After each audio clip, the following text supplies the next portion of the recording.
But first, we have to talk about Kamala Harris. She's back. She teased a major announcement and it has been revealed, wait for it, another social media account, just what we've been crying out for. Here she is. Madam Vice President, what's going on with Kamala HQ? Well, I'm so glad you asked. I have good news. So Kamala HQ is turning into headquarters, and it's where you can go online to get basically the latest of what's going on, and also to meet and revisit with some of our great, courageous leaders. Kamala has posted on what was Kamala HQ, where she delivered what she believes is a very important message, that after all this time of reflection since losing the election, she has figured out the source of our problems, and that is the far right. Yes, she says that I know this past year has not been easy for any of us. In that time, I have taken stock of the state of our nation. Here is what I have concluded. The far right has a 24/7 outrage machine online. They are casting Donald Trump as an agent of change, yet he has delivered nothing but empty promises for the American people. She goes on to complain about not just Donald Trump, but the people who voted for him. She says, but Donald Trump is not the only source of our problems. We must also look at the rise of the MAGA movement. It's not exactly a new thing, but she is right that the MAGA movement has never been stronger. Here's CNN admitting that MAGA is growing and growing. Donald Trump, it's about the Make America movement again.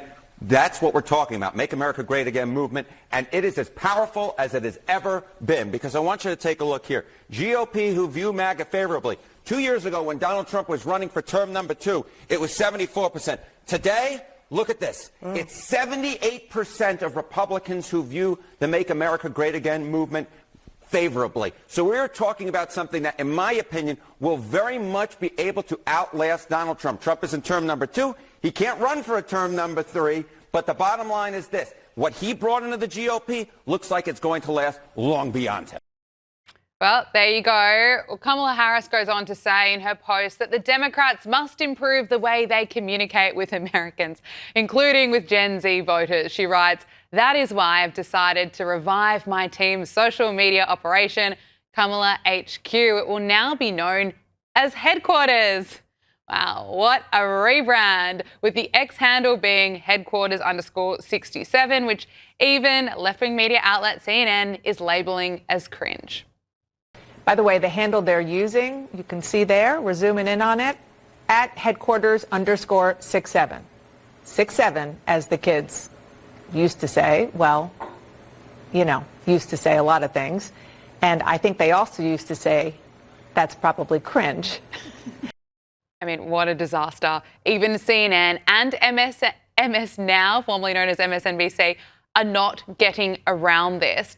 Almost immediately, this handle has been changed again. HQ News Now is what it's called. It just tells you exactly how much of a flop this is, and it's how her team and Kamala, well, they're right now scrambling. They are all over the place. But what else does Kamala Harris have to say on this new social media account?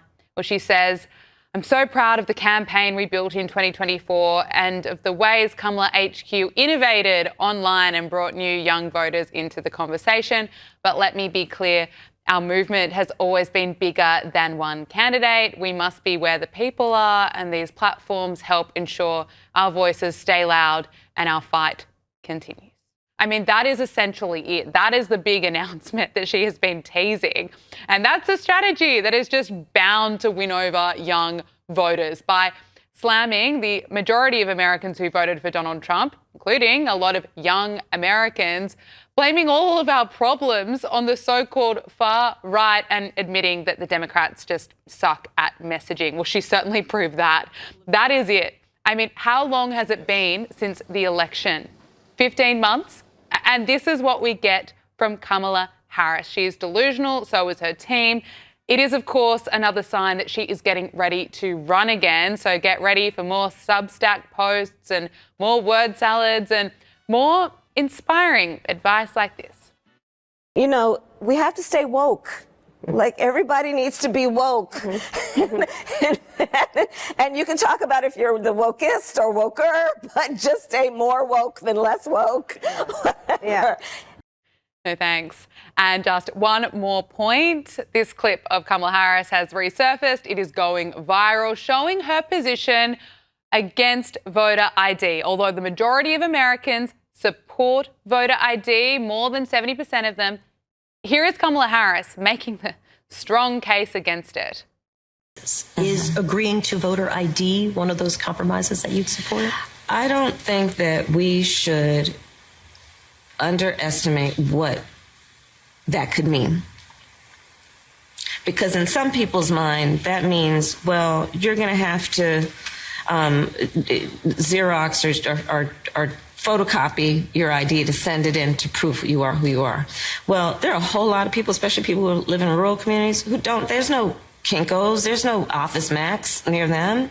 People have to understand that when we're talking about voter ID laws,